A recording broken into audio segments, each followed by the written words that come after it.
A big, jolly fat man could soon return down your chimney and get into your stockings. Yeah. Not Santa. Boris is back, Francis. Yes, he is indeed. The top-level lover is apparently... he could be coming back by next Christmas, according to Nadine Dorries. This is what apparently an ally has said. His critics in the party will realise they are nothing without him. And the former culture secretary has warned Rishi that a disastrous poll ratings could see him outed. I think there is a chance, if the polls keep sliding, by this time next year, we will see Boris Johnson back in Downing Street. Many of the people who are anti-Boris realise they are nothing without their seat in the House of Commons. Do you know what?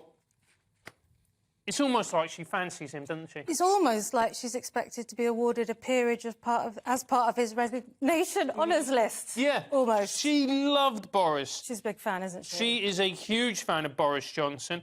The reality is the Conservative Party are a busted flush. They've had, what is it now, 12 years in this country to kind of sort things out. And you look at the state that this country is in, not that I think Labour are particularly any more competent, but at this point, it really is the end for me for a Conservative government. I don't think Boris would do a huge amount to change that. We're busted economically, we're busted in terms of our ideas. It's really tough times for this country. And Rishi has got himself a poison chalice. I was surprised that he wanted to take the job. What are you going to do, though? I can understand the urge to complain. Yeah. When it comes around to actually voting, you're very good at it as well. But when it comes around to actually voting, you're not going to become one of those people who says, well, there's no point voting for any of them. They're all the same these days. And you've just opted out of democracy. That's a wonderful impersonation. It's not Thank bad, you. is it? Yeah, it's all right. It's all right. I vote SDP. And everyone always laughs at me because they go to me, Francis, but they've got no chance of winning. And of course they don't, but they're the party that best reflects my political views. So I vote for them. Wow. I suppose if everyone did that, then our politics might reflect people's actual politics more. Yes, it's indeed. Cressida, what's your take on this? Do you reckon there's any chance of Boris coming back? Hopefully. I mean, he could come back. He's just such a buffoon, isn't he? He's still got to face the Commons privileges investigation, so I don't know whether that's going to thwart him. He would have got away with it if it wasn't for that meddling investigation.